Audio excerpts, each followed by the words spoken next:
The iron bars clanged shut behind me, and for the first time in my life, I felt utterly powerless. The cold, suffocating air of the holding cell wrapped around me like a vice, and the accusations echoing in my head were louder than the guard's footsteps fading into the distance. I was in jail, not because I'd committed some heinous crime or broken the law. No, I was here because of her, Rachel, my ex-wife. The woman who once vowed to stand by me through thick and thin had now turned my life into a waking nightmare. The worst part? She wasn't just ruining me. She was using our child as a weapon to destroy me completely. Or so I thought. The court hearing had been a disaster. Rachel stood there in her perfectly pressed dress, crocodile tears streaming down her face as she painted me as the deadbeat dad who refused to pay child support for our 7-year-old son, Ben. The judge looked at me like I was scum, a man who would rather spend his money on himself than take care of his own flesh and blood. My protests fell on deaf ears. Every word I said was twisted. Every explanation turned into another reason to hate me. And Rachel? She played her part beautifully. She hasn't had money for school supplies in months, she sobbed, clutching a tissue. I had to borrow from my sister just to buy him shoes. He's been asking why his daddy doesn't love him anymore. The courtroom gasped. The judge's glare intensified. My lawyer tried to intervene, but it was like throwing pebbles into a hurricane. I wanted to scream, to yell, "That's not true," because it wasn't. Every cent I earned went straight to Rachel, even after our divorce. The truth was, Rachel had been spending the money on herself, lavish spa treatments, designer handbags, and weekends at luxury resorts with her friends. But she was a master manipulator. She knew exactly how to play the victim, and she had everyone fooled. Everyone but me.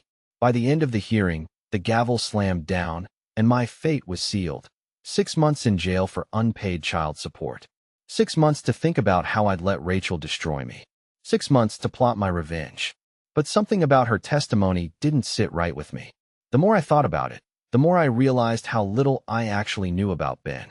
Our marriage had been rocky for years, filled with fights and lies, and Rachel had always been secretive about certain parts of her life. The nagging thought that had haunted me for months now grew louder and louder. What if Ben wasn't mine? It seemed impossible. Rachel and I had been together for years before he was born. But there were moments, little things I ignored at the time, that now screamed for my attention. The late-night phone calls she always took in the other room. The way she avoided my questions about her business trips. The time I found a man's jacket in the back of her car, and she laughed it off, saying it belonged to her brother. I couldn't ignore the doubts any longer. I needed proof. The first week in jail was hell, but it gave me clarity. I contacted my lawyer and begged him to file a motion for a paternity test. He was hesitant at first, but I insisted. I don't care how long it takes or what it costs, I told him. I need to know the truth. It took weeks to get the court to agree to the test. Weeks of sitting in that cell, staring at the cracked ceiling, wondering if my life was built on a lie. And then, one morning, the guard slid a folded piece of paper under my cell door. I opened it with trembling hands, my heart pounding so hard I thought it might explode. The words blurred together at first, but one sentence stood out like a knife to the chest. Probability of paternity, 0%. Ben wasn't mine. The words on that paper felt like a cannonball to my chest. 0%. Ben wasn't my son. My knees buckled, and I sat on the cold cement floor of the cell, staring at the letter. I read it again and again, hoping it would somehow change, that I'd misunderstood, but the result was clear, indisputable. Every memory of Ben flashed through my mind like a cruel slideshow. His first steps, his first words, the way he'd call me Daddy, with a smile that could light up the darkest day. I had raised him, loved him, sacrificed for him, and now I knew he wasn't mine. My world crumbled into ashes. But with the heartbreak came anger, a blazing, all-consuming rage that made my hands shake and my vision blur. Rachel had lied to me for 7 years. She had built an entire life on deceit, and when that wasn't enough, she'd gone further, dragging me through court, ruining my reputation, and throwing me in jail for a child that wasn't even mine. The betrayal cut deeper than I could have imagined. I clenched the paper in my fist, crumpling it as the anger boiled over. This wasn't just about the lies anymore. Rachel had stolen years of my life. She'd used me, manipulated me, and then tossed me aside like garbage. But I wasn't going to let her win. No, this was just the beginning. The next few days in jail passed in a blur. I couldn't eat, couldn't sleep. My mind raced with thoughts of revenge, of exposing Rachel for the fraud she was. I didn't want just justice. I wanted her to feel the pain she'd inflicted on me 100-fold. When I finally got a call with my lawyer, I could barely keep my voice steady. "We have the paternity results," I said. "Now I want her destroyed." My lawyer hesitated. "What are you planning?" "Just file the appeal to overturn the child support order," I said coldly. "I'll handle the rest." It didn't take long for the motion to be filed. With the DNA test as evidence, the court had no choice but to acknowledge the truth. The ruling was overturned, and the charges against me were dropped. I was a free man, but walking out of that jail didn't feel like freedom. Not yet. Not until Rachel paid for what she'd done. Rachel's silence hung in the air like a ticking time bomb. Her lips quivered as if searching for a way to spin her web of lies. But for once, I had her cornered. There was no escaping this. No excuses, no crocodile tears could save her now. "Answer me," I thundered, slamming the crumpled DNA results onto the kitchen counter. "How long have you been lying to me? How long have you known Ben isn't mine?" She flinched at my tone, her carefully constructed mask cracking. I didn't. I wasn't sure," she whispered, her voice barely audible. "Wasn't sure." I spat, leaning in closer. "You mean to tell me you had doubts about who Ben's father was, and just decided to keep me in the dark? To bleed me dry while you played house with another man's child?" Her eyes darted to the floor, avoiding my gaze. "It wasn't like that," she muttered. You thought what?" I warred. "That I'd never find out? That you could use me forever while pretending to be some perfect mother? God, Rachel, do you even realize what you've done?" Her shoulders stiffened, and for a moment, I thought I saw a flicker of defiance in her eyes. "I did what I had to do," she snapped, her voice sharpening. "You think it was easy raising Ben on my own while you were too busy with your job to notice anything? I gave him a life, stability, something you could never provide." I froze, stunned by her audacity. "Stability?" I echoed, my voice low and venomous. "You mean lying to me for 7 years, stealing my money, and dragging me to court to throw me in jail? That's your idea of stability?" "You don't understand," she hissed, her tone turning defensive. "I didn't have a choice. I had to do what was best for Ben." "What's best for Ben?" I laughed bitterly, shaking my head. "Ben doesn't even know who his real father is, does he? All these years you've let him believe I was his dad. You've lied to him too." Her silence was deafening. For the first time, Rachel looked genuinely shaken, as if the weight of her deceit was finally starting to sink in. But I wasn't done. "Who is he?" I demanded. "Ben's real father? Who is he, Rachel?" She hesitated, her lips pressing into a thin line. "It doesn't matter," she said finally, her voice barely above a whisper. "It matters to me," I shouted, slamming my fist on the counter. "It matters to Ben. You can't keep hiding this. Tell me the truth, or I swear I'll find out myself." Her eyes flickered with something I couldn't quite place. Fear, maybe, or desperation. But then she crossed her arms and straightened her back, her expression hardening. "Fine," she said coldly. "You want the truth? It's Greg." The name hit me like a freight train. Greg, my former best friend. The man who had been a groomsman at our wedding. The man I had trusted with everything. "You're lying," I said, my voice trembling with rage. "Please tell me you're lying." She shook her head, her face pale. "I'm not," she said quietly. "Greg and it just happened.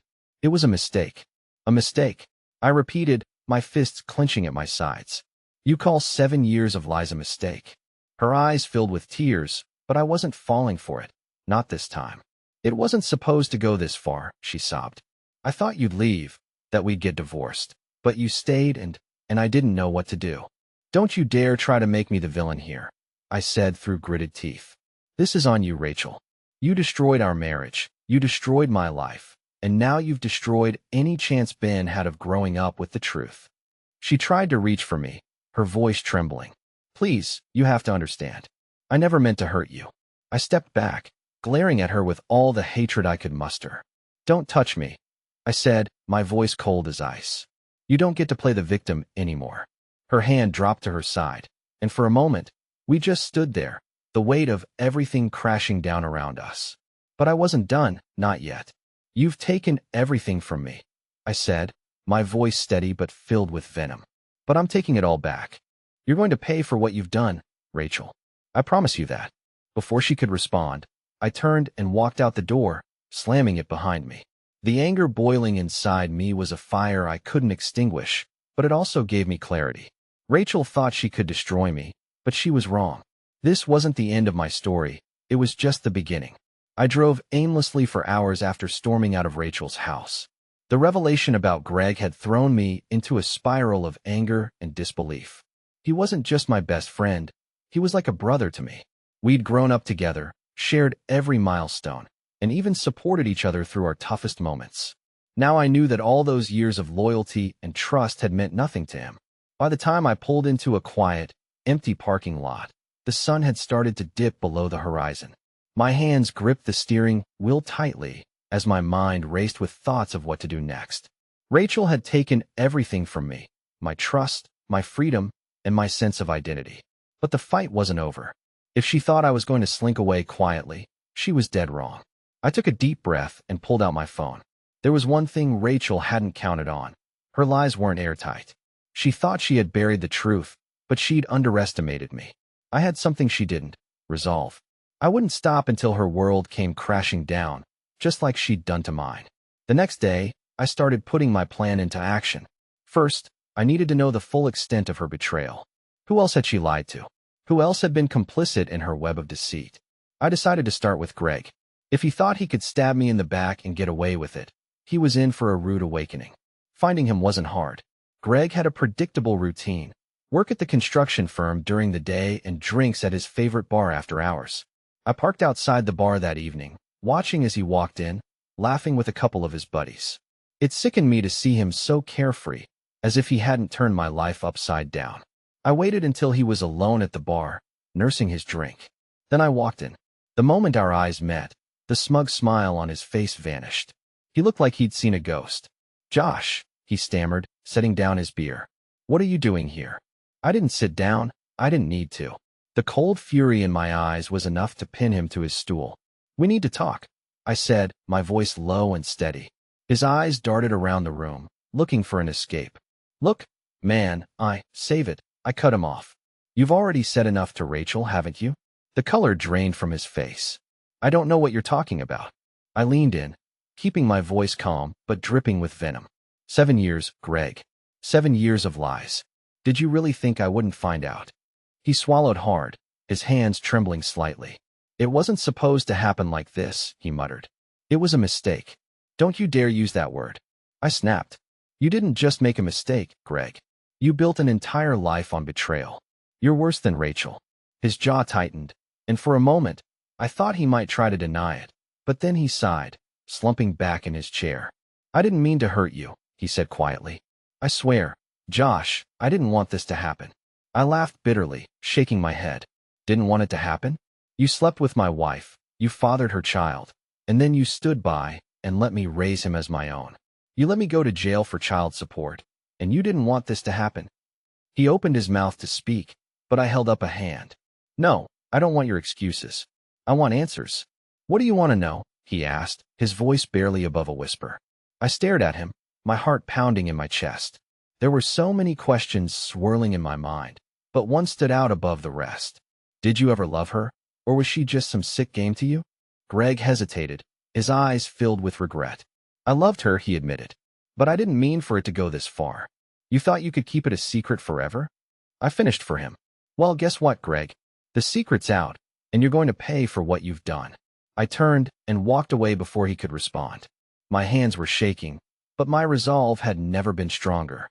Greg's confession had confirmed what I already knew. He and Rachel were both snakes, but they'd underestimated me. After leaving the bar, my mind raced with everything Greg had admitted. His words replayed in my head like a broken record. I loved her. He didn't even deny it. For 7 years, he had been the shadow in my life, stealing what wasn't his while I played the fool. But no more. I knew confronting Rachel wasn't enough. She needed to face the full consequences of her lies, not just with me, but with everyone she had manipulated. And Greg wasn't off the hook either. If they thought they could destroy my life and walk away unscathed, they were in for a rude awakening. The first thing I did the next morning was meet with my lawyer. Sitting across from him in his neatly organized office, I laid out everything I'd learned. I don't just want to clear my name, I told him. I want them both exposed. I want the court, their families, and everyone they've lied to know the truth. He leaned back in his chair, his brows furrowed in thought. It's possible, he said, but it's going to take work. We'll need to reopen the case and file motions to bring everything to light. And this will get messy. I stared him down. Messy is fine. They've dragged me through the mud already. I'm just returning the favor. The next few weeks were a whirlwind of legal filings and evidence gathering. My lawyers subpoenaed financial records, text messages, and anything that could prove the extent of Rachel's deception. What we uncovered was worse than I could have imagined. Not only had Rachel lied about Ben's paternity, but she had also been funneling money from our joint accounts during our marriage, money that I had earned. She used it to fund her lavish lifestyle and, as I suspected, her so-called business trips with Greg. The financial trail was damning, but what really sealed the deal was a series of messages between Rachel and Greg. In them, they openly discussed their affair, their plans to keep me in the dark, and even how they'd use the court system to squeeze more money out of me. One message from Rachel sent my blood boiling. Josh will never find out. He's too naive. Just let me handle him. The nerve of her. She had played me for a fool, but now I had everything I needed to expose her. The day of the court hearing finally arrived. Rachel, as always, looked the part of the innocent victim, dressed in a modest outfit, her face carefully made up to seem sympathetic. Greg sat in the back, trying to appear invisible, but I caught his nervous glances every time the door opened. When it was my turn to speak, I stood up, the evidence folder in my hands feeling heavier than it should. I looked Rachel straight in the eye as I began. For years, I believed I was Ben's father. I said, my voice steady but filled with emotion. I loved him, raised him, and did everything I could to provide for him. But all that time, my ex-wife knew the truth, and she kept it from me. The judge's eyebrows raised slightly, but he gestured for me to continue. I have proof, I said, handing over the DNA results. Ben is not my biological son, but it doesn't stop there. I also have evidence that Rachel and Greg, my former best friend, conspired to hide this from me while using my money to support their affair. I handed over the text messages and financial records, watching as the judge flipped through them. Rachel's face turned ashen, her confident demeanor crumbling with every passing second. I've been lied to, manipulated, and wrongfully imprisoned for unpaid child support, I continued. But today, I'm here to set the record straight. I want this court to see the truth about the kind of person Rachel really is. Rachel finally spoke, her voice shaking. Your Honor, this is a personal attack.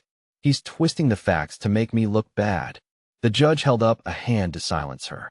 The evidence speaks for itself, Mrs. Turner. Do you have anything to say in your defense? She opened her mouth, but no words came out. For the first time, she seemed at a loss. The judge ruled in my favor, overturning the child support order and declaring that Rachel and Greg had acted in bad faith. But the court's decision was just the beginning of their downfall. News of the case spread quickly, especially after I shared the truth with our mutual friends and family. Rachel's carefully curated image of the perfect mother shattered overnight. Her friends distanced themselves, her social circle evaporated, and even her own family expressed disgust at what she'd done. Greg didn't fare much better. He was fired from his job after his boss caught wind of the scandal, and his marriage, yes, he was married, fell apart when his wife discovered his affair with Rachel. As for me, I felt a weight lift off my shoulders for the first time in years. But I wasn't done yet. Rachel and Greg had taken so much from me, and now it was time to rebuild my life and make sure they never hurt anyone else again. With the court's ruling behind me, I focused on the most important part of my revenge, ensuring Ben knew the truth without causing him unnecessary pain. I met with him in a quiet park, away from the chaos. He was confused, understandably, but I kept my tone gentle. Ben, I said, I love you, and that will never change. But there's something we need to talk about. I explained the situation in a way he could understand, emphasizing that none of this was his fault. He cried, and so did I, but in the end, we hugged, and I promised him I'd always be there for him, even if I wasn't his biological father. Rachel tried to reach out to me after that, begging for forgiveness, offering excuses, but I blocked her number. She had taken enough of my time and energy. I was done. Looking back, I realized that the betrayal could have broken me, but instead, it made me stronger. Rachel and Greg underestimated me, but in the end, I proved that no amount of lies could keep the truth buried forever. And as for Rachel and Greg, they're left picking up the pieces of their shattered lives, while I'm finally free to move forward.